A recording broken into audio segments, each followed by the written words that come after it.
اس میں بہت ساری چیزیں جو نایاب تھیں، جیسے تابوت سکینہ جس کا ذکر قرآن میں ہے، ایک صندوق تھا پچھلے نبیوں کے پاس، وہ موسیٰ علیہ السلام کے پاس بھی تھا، جس میں حضرت آدم علیہ السلام کا عصا تھا، بہت سارے نبیوں کے تبرکات تھے۔ بنی اسرائیل اس صندوق کو لے کر چلتے تھے ہر جنگ میں، کبھی بھی جنگ میں جانا ہو تو وہ صندوق لے کر جاتے تھے، اس کو تابوت سکینہ کہتے ہیں۔ اسے رکھ کر کے دعا کرتے تھے، اللہ ان کو فتح عطا کرتا تھا۔ وہ تابوت بھی ختم کر دیا گیا تھا، وہاں سے غائب ہو گیا تھا ہرکیولس کے زمانے میں، سب ختم ہوا۔ ٹیمپل دوسری مرتبہ ڈسٹروائے ہوا ہے، ڈیمولش کر دیا گیا ہے۔ یہ بات آپ کے دماغ میں رہے، 2 مرتبہ تعمیر ہوا اور 2 ختم کر دیا گیا، ہیکل سلیمانی، اس کے بعد سے آج تک۔ لیکن اس کا کیا جو ٹیمپل جو ٹوٹی، اب میں قریب آپ کے نتیجہ ریزلٹ کے قریب آ رہا ہوں۔ جس عبادت خانے کو یہودی بہت مقدس مانتے تھے، ہیکل سلیمانی، یہ 2 مرتبہ ٹوٹ گیا ہے۔ اب سنیے کہ ان کی بشارتوں میں یہ تک لکھا گیا ہے، جس وقت تم اپنا عبادت خانہ تیسری مرتبہ تعمیر کرو گے، تمہارا مسیحا آ جائے گا۔ اب اخبارات اٹھاؤ، اب انٹرنیٹ پر جا کر یہ بھی سرچ کرو 3rd ٹیمپل کیا ہے۔ میں نے یہ بھی پڑھا کہ ابھی کی نیوز ہے کہ اسرائیل میں یہ اعلان کیا گیا ہے کہ ہم 3rd ٹیمپل بنانے جا رہے ہیں۔ 3rd ٹیمپل کیا ہے؟ وہی ہیکل سلیمانی جس کے لیے یہ 70 سال سے فلسطینیوں کا قتل عام کر رہے ہیں، اور کتنی سرنگیں انہوں نے کھود کر کے دیکھی ہیکل سلیمانی کی باقیات کو ڈھونڈنے کے لیے۔ اب جلدی میں آ رہا ہوں، یہودیوں نے ابھی اپنے اخبارات میں یہ بھی اعلان کیا کہ ان کو تابوت سکینہ بھی مل گیا، جو تابوت سکینہ غائب تھا وہ مل گیا، اور اس کے علاوہ وہ جگہ بھی مل گئی جہاں پر ہیکل سلیمانی تعمیر تھا۔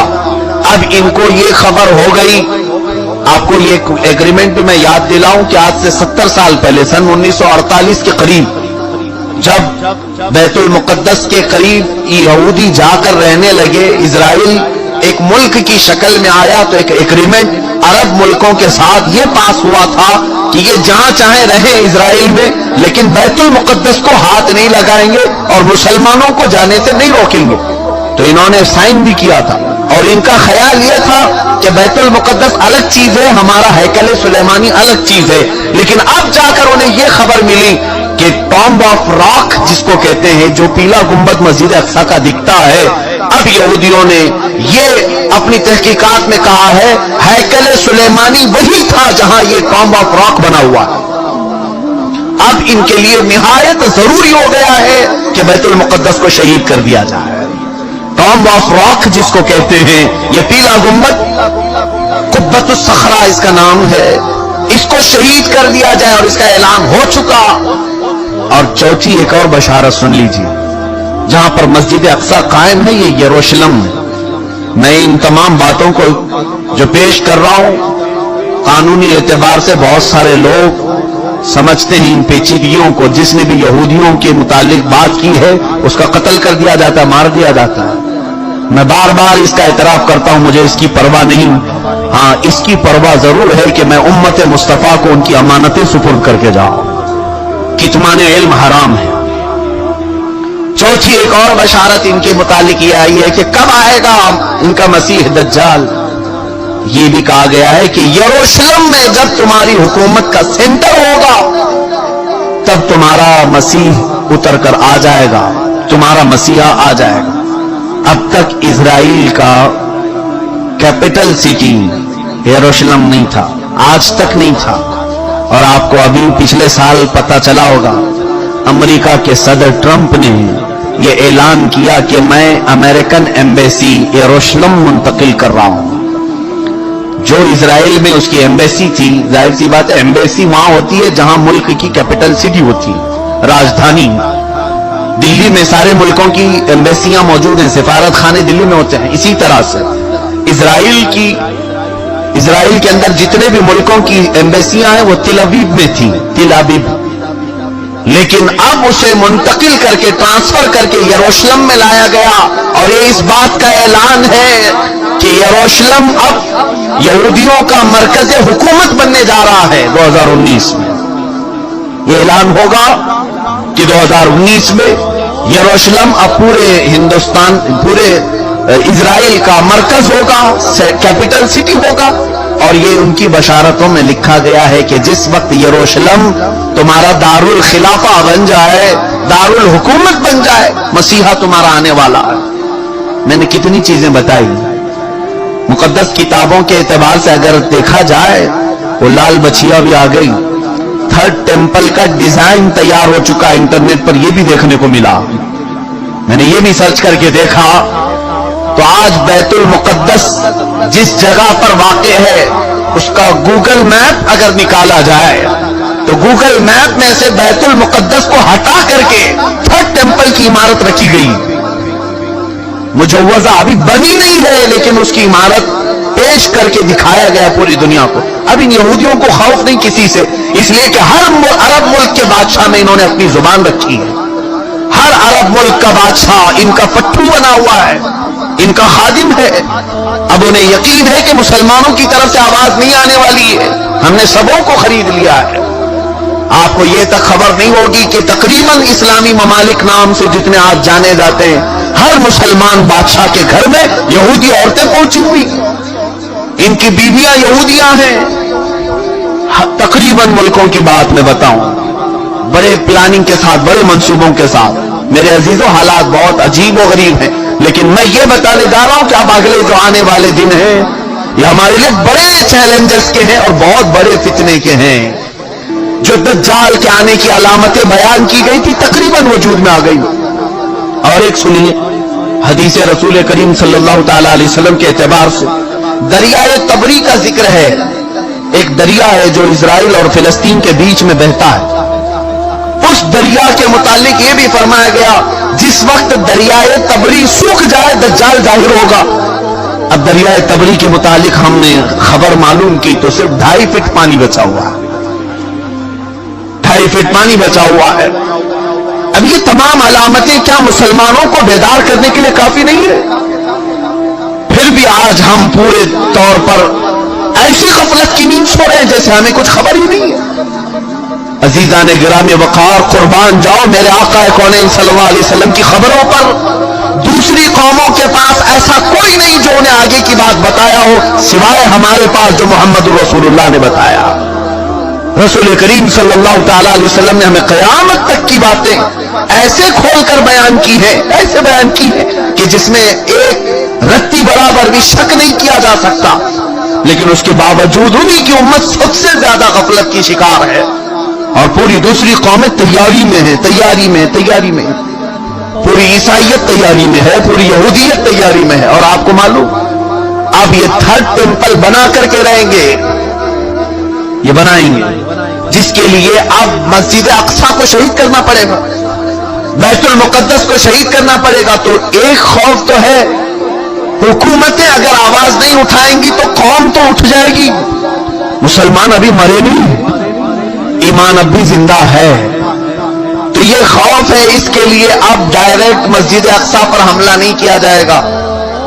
2018 کے اخبار اور بھی اٹھا کر کے دیکھو، انگلش کے، ایک عیسائی نے ان کو ایکسپوز کیا ہے کہ فلسطین میں زلزلے آئے تھے، یعنی مسجد اقصی جہاں یروشلم میں زلزلہ، ارتھ کویک، زلزلے آئے تھے. اب اس کی تحقیق جب کی گئی تو پتا چلا کہ انہوں نے ٹیکنالوجی کے ذریعے سے آرٹیفیشل زلزلے لائے. حقیقت میں زمین میں زلزلہ آیا ہی نہیں تھا، زمین کے اندر ایسے کیمیکل اور مواد ڈال کر کے زمین کو ہلایا گیا تاکہ پوری دنیا کو معلوم ہو کہ زمین میں زلزلہ آیا، اس لیے مسجد اقصی گر گئی، بیت المقدس گر گئی. یہ تک پلاننگ ہے اور یہ کر کے رہیں گے ان تمام چیزوں میں. میرے عزیزوں، خیر یہ یہودی اپنے مسیحا کے لیے اتنے ساری انتظامات کر رہے ہیں، اپنے مسیحا کے آنے کے لیے پوری فیلڈ ہموار کر رہے ہیں. پوری دنیا میں ان کے حکام، ان کے جو حاخام ہوتے یہودی علماء، انہوں نے یہودیوں کو اس کام پر لگایا ہے کہ سوائے یہودی قوم کے